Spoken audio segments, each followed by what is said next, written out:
this website could not have been. But in 2014, somebody by the name of Sam Rasool signed a commitment to the American Anti-Corruption Act.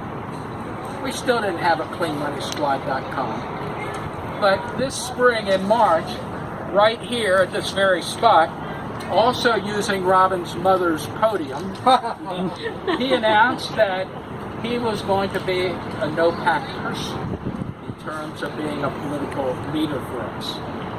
And then he offered the suggestion, there might be some others too who would like to do that.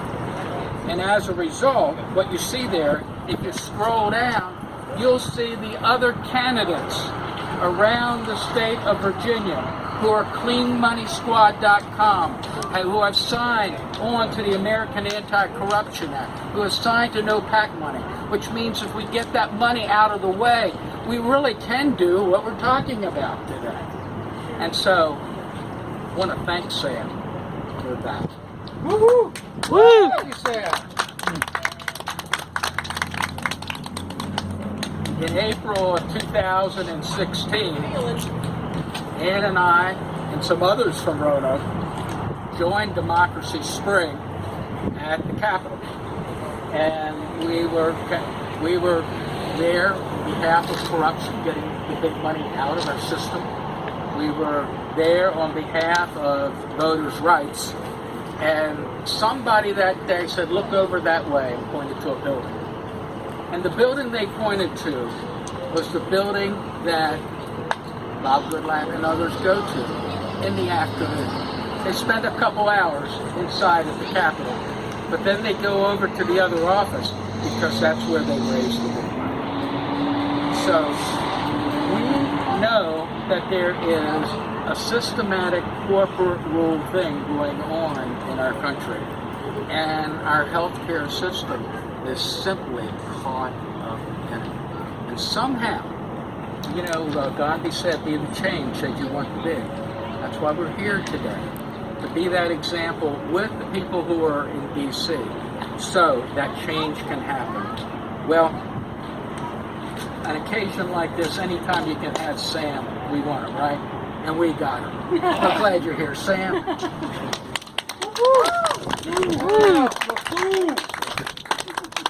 Very kind. We were fortunate that when you guys first started, the sun went behind the clouds, and now it's about to come back out and get real hot again. So that's my cue to be brief. Thank you, Bernadette, for your vocals as always. Oh yeah. Beautiful. Let's give her a round of applause. Gayla and Eddie, appreciate you sharing. And David and Eddie, thanks for putting this all together. Let's give them a big round of applause. Yeah.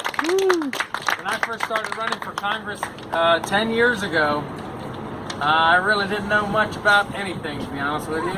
And I started trying to figure out what are the healthcare possibilities, what are the solutions out there. And quickly came to the conclusion back in 2007 when I ran for Congress that single-payer healthcare was the only way to go. Yeah. The reality. Single-payer healthcare is the only way to go. We deserve it. Let me tell you how to sell it to some of your friends. One of the biggest reasons, I wrote a piece recently, it says 9 reasons why businesses should be for single-payer health care. And, fundamentally, the reason why I believe in it is because of what you had mentioned earlier. America's first promise, which is life, liberty, and the pursuit of happiness, right there at the beginning of the Declaration of Independence. And so, to keep that promise, there are only a few things that we need to do, and one of them is to be able to provide basic health care. How many families are destroyed? How many lives lost? And what's forgotten in the conversation is how many businesses suffer. Businesses suffer because of this healthcare system that we have.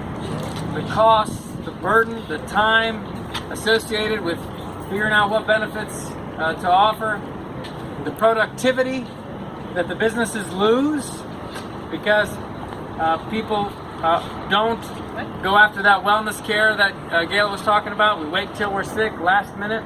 Because even those that are covered, many times they got this super high deductible and they don't want to go. Right? So it's a system that works against us. And what makes it an abomination, what makes it terrible, is that that's happening in the richest country in the world. To me, that is unethical. Amen. I was on my way over here scrolling through Facebook, and it said, you know what? The United States, with regards to healthcare for children, shouldn't look to Denmark. Let's start with looking at Rwanda. And saying that the things that they're doing with maternal child health in Rwanda is better than what we have here. And our government's sending them money. Does that make sense for keeping America's first promise? No. So let's keep America's first promise of life, liberty, and the pursuit of happiness. Let's do what we know is the morally and ethically the right thing to do. And when talking with your friends, say, is there one business that you know that is employing people that doesn't suffer from this current system that we have? We have to do something radically different. The rest of the developed world has figured this out. It's time for America to figure out as well. Amen. So thank you all so much for having me. There's my notes. I got to go with it. And thank you for standing up for single-payer health care, Medicare for All. Thank you. Woo.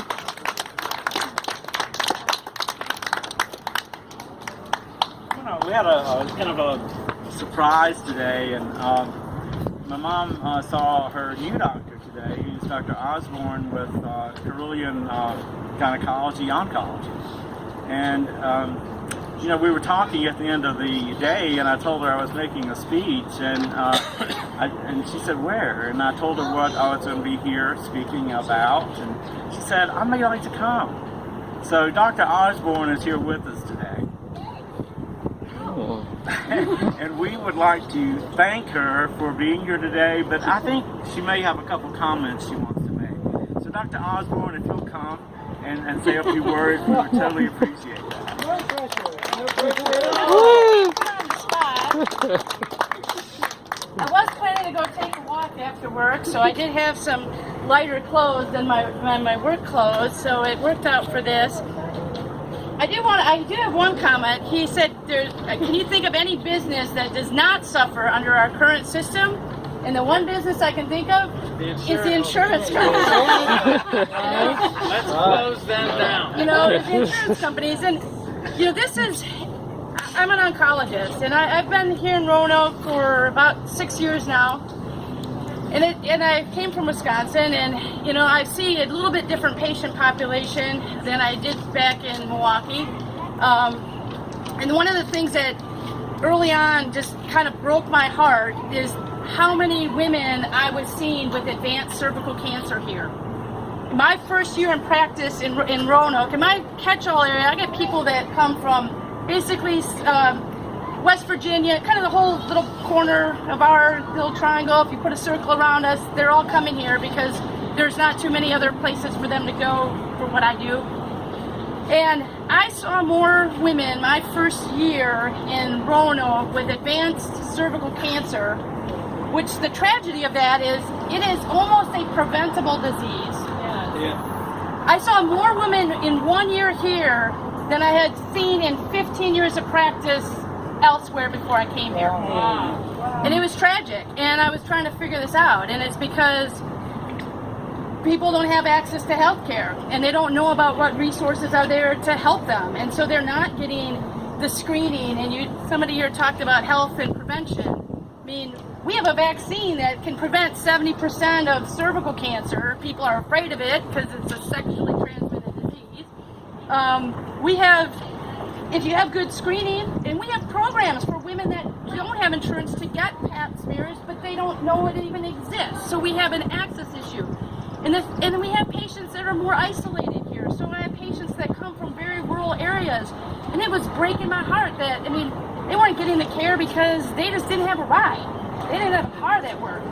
And so when I see people talking about, well, someone should just work harder or get a better job, or it's crazy. Some of these people are working 2 or 3 jobs. They're all part-time jobs that don't provide health care.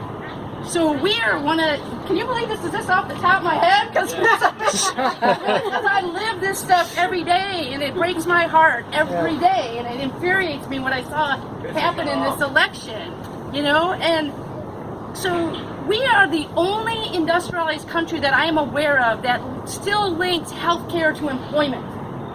And we have some of the most expensive medical costs in the world, and we do not rank, our outcomes they rank low. That is not fake news. Those data that you see in there is not fake.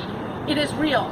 And our major costs, almost a third of our healthcare dollars get spent in administrative costs because of all the massive amounts of paperwork for all the different payers. And you're right, if you don't put one digit right, it screws it up. It happens on our end, so it's not just on the patient end. You know, on the doctor end, if my resident checks the wrong box on a thing and I didn't catch it early enough to get it corrected, we gotta write off that $60,000 hospital bill. Not because the person didn't get the care, they got the care, they got fixed, but somebody just checked the wrong darn box out of these complicated paperwork. So, you know, I'm glad you let me know about it. He said it with a little trepidation, so I don't think he wanted me to know. He was like, I'm talking about the rest. Now, that's a good topic. So I took up too much time, and I didn't even know this, but what a great group, and I'm glad I get to know about it, because I live and see this every day. And I take care of women. I had a patient just ask me, like, am I getting this treatment because I don't have any coverage? Is there a better treatment I should be getting? And, you know, it's a tough line to walk, and because there are some things that maybe might be better, but they're not necessarily standard, so I can't get them covered, and this is kind of crazy, but we pay almost a third of it. A country like Canada, only about 10% of their healthcare dollar is in paperwork. Ours is a third. Think of how many more people we could provide with that extra 20%. Yeah. There you go. Thank you. Thank you. Well, I want to invite us to come together here in a circle. Come around here. Yeah. How are you going to do that? I don't know. Make it up as I go along. Oh, my. We're trying the video off here. Oh, my. Well, we all know we have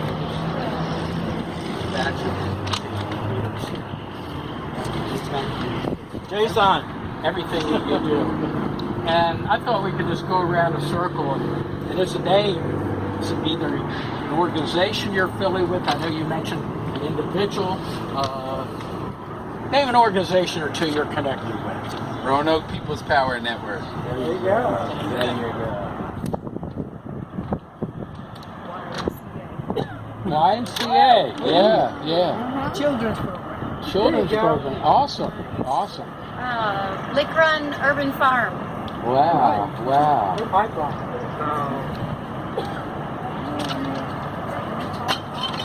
That's all right. Okay. Yeah, thank you. What'd you say? NAACP. Yeah. Yeah. Hope Center. Multiple sclerosis. What is it? Alliance of Roanoke. Okay. Cool. Like it's me. Retired, semi-retired, multiple sclerosis. Okay. And I'm currently Medicare. Hold on.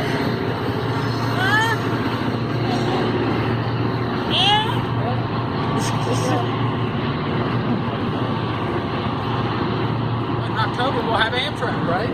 That's right. Yeah. That's okay. All right. 4-3 Nutrition. Great. Really clinic. Represent Roanoke Valley. Represent Roanoke Valley.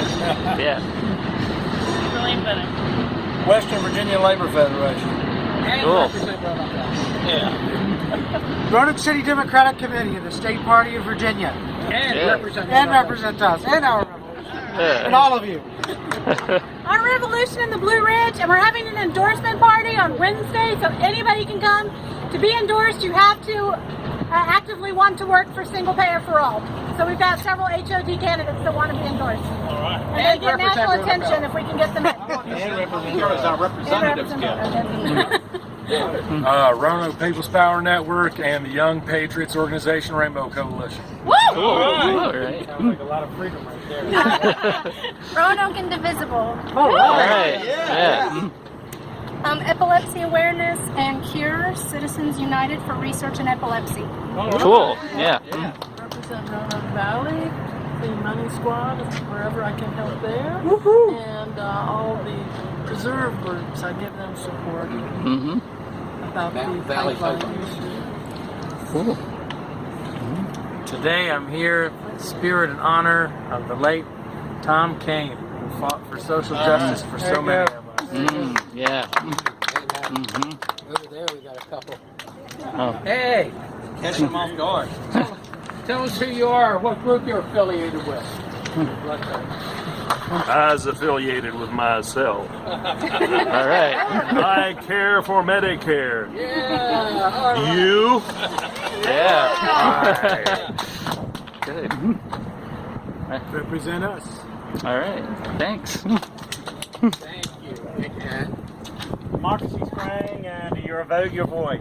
all right. And Plowshare Peace and Justice Center. Yes, yes. All right. And you've been to a Represent Roanoke Valley meeting or two. Yeah. Shameless plug. Shameless plug. Yes, yes. And if any of you aren't involved in Represent Roanoke Valley, I mean, we will be doing a kickoff gathering here the end of August, and there's so much more to do, and it's fun to do it together. I mean, just look at that Clean Money Squad website, and there's just so much more we're going to be doing. So, Hey, if I can plug Democracy Spring Yes. and Your Vote, Your Voice. We also have Facebook pages. Join us at Democracy Spring or Your Vote, Your Voice. We'd love to have you. so as we prepare to walk, Bernadette. So our closing song, I'm going to teach you really quick some lyrics, and hopefully on the second time around, they're so simple that you can join me. So the words are, we are one. We are one. We live united. We live united. On each other. On each other. We depend. We depend. Come and join us. Come and join us. Come and join us. Come and join us. For we are one.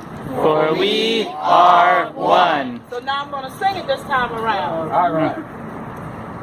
We are one. We live united. We live United. on each other. On each other. We must depend. We must depend. Come and join us. Come and join us. Come and join us. Come and join us. For we are one. Say it again. For we are one. Say it again. For We are one. I'll take it to the top. We are one. We live united. We live united. On each other. On each other. We depend. We depend. Come and join us. Come and join us. Come and join us. Come and join us. For we are one. Say it loud and proud. For we are one. We don't have another planet to go to. For we are one. We're all neighbors. For we are one. We're all family here. For we are one. Woo! Thank you. Well, Eddie's going to share with us this walking route that will have its culmination at the SunTrust building. And yes. Okay, it's going to be a short walk. We're going to walk down the bridge here, turn left when I say turn left or right, that's the problem. But turn left on Salem, I believe, and then walk up to Market Street, walk over Market Street to the SunTrust building. So it's a short walk, and we probably won't have an audience at the congressman's office, but that's true anyway. We never have an audience. So we'll make our presence known. We appreciate the media here today. We appreciate them helping bring our message out to the public. And again, we thank WDDJ, we thank WFXR, we thank WSLS for being here today. And if I missed anyone, I didn't mean to. And Ben Bristol. And Ben Bristol, yeah. Water over there. And there's water over here where Mom is. If you want to get some water before we start the walk. But try to walk single file. Make your presence known. We'll probably do a few chants along the way. Yes. If David wants to share at some point, now he'll lead. We want to thank Sam for sharing with us today. Yes. We want to thank Dr. Osborne for being here. Absolutely. You know, we looked for a voice for so long from the physician community, and I think that we sometimes forget that this is difficult, I guess to say, but we need to make sure we take care of our physicians. Yeah, absolutely. Whatever program we come up with, it needs to take care of those people that are saving our lives. Absolutely. So, don't forget that, you know, these physicians, wherever we go with this, need to be taken care of as well as us. Absolutely. Okay? So they're not making a lot of money under Medicare, I'll tell you that right now. Okay. Yeah, reduce the paperwork, that'll help. Thank you so much for being here. I love every one of you, and I hope that we'll cross paths again. I know we will. David, it's been great to work with David. It's been great to all these other organizations represented here today. I see Joan Wages here. I see Jason here. I see Polly here. Those people that have meant so much to me and where I've been in this community. Yes. Not always the best person at times to be is me. But let me say to all of you that I love all of you, and let's get the job done. Right. Can we sing as we march? We can.